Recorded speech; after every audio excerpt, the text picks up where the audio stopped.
আমরা মূল যে টপিকে কথা বলছিলাম, প্রশ্নটি করলাম, আপনি আশা করি বুঝতে পেরেছেন যে পরীক্ষায় ফলাফল ভালো না করার কারণে আত্মহত্যা করেছে। আসলে তাদের ব্যাপারে ইসলাম কি বলে বলছিলেন আপনি? যে কথাটা আমি বলতেছিলাম জি যে সূরাত তাওবায় আল্লাহ পাক রব্বুল আলামিন 111 নম্বর আয়াতে ইরশাদ করেছেন যে আমি মুমিনদের জান ও মাল জান্নাতের বিনিময়ে আমি ক্রয় করে নিলাম।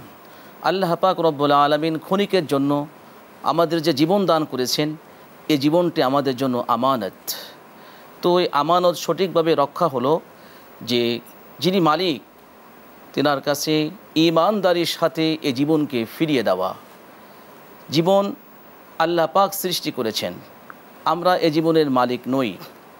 সুতরাং আমরা যেহেতু জীবনের মালিক নই, এ জীবন হরণ করার মতো সাধ্য বা জীবন হরণ করার বৈধতা আমাদের নেই, এর অধিকার আমাদের নেই। যিনি মালিক তিনি এ জীবনকে হরণ করবেন, তিনি এ জীবনকে শেষ করবেন। আমরা যেমন পৃথিবীতে এসেছি আমাদের ইচ্ছায় আসিনি, আল্লাহ পাক তার ইচ্ছায় তিনি আমাদেরকে সৃষ্টি করেছেন। ঠিক তেমনিভাবে আল্লাহ পাক তিনি আমাদের যে হায়াত দান করেছেন, এই হায়াত আমাদের ইচ্ছায় শেষ হবে না, আমাদের ইচ্ছার কোনো তোয়াক্কা করা হবে না। আল্লাহ পাক যখন যেভাবে যাবেন সেভাবেই বান্দার জীবনকে আল্লাহ পাক নিয়ে দিবেন। এজন্য আত্মহত্যা করা হারাম, অবৈধ, শরিয়াতে নাজায়েজ ঘোষণা করা হয়েছে এবং অত্যন্ত কঠিন শাস্তির কথা, আযাবের কথা হাদিসে পাকে রাসূল করিম সাল্লাল্লাহু আলাইহি ওয়াসাল্লাম বলেছেন। কিন্তু হাদিস আছে ইন্নামাল আমালু বিল খাওয়াতিম, যে শেষ ভালো যার সব ভালো তার। আমরা সবসময় বলি কথা, সব আমরা বলতে থাকি।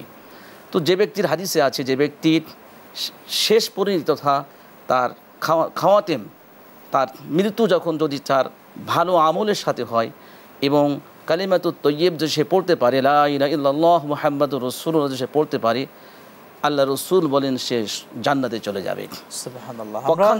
জি, এখান থেকে পরামর্শ দিতে পারি, সত্যিকার অর্থে আমরা আমাদের সন্তানদেরকে যারা পড়াশোনা করছে তাদেরকে বাবা মা যারা আছি একটু সাপোর্ট দিতে হবে, প্রতিষ্ঠান থেকে তাদেরকে সাপোর্ট দিতে হবে মানসিকভাবে, যে আসলে ফলাফল এটাই কিন্তু আমার জীবন মরণের কারণ হতে পারে না। পাশ করিনি বা এ প্লাস পাইনি, কী হয়েছে, সামনে ভালো করার তো অনেক সুযোগ রয়েছে।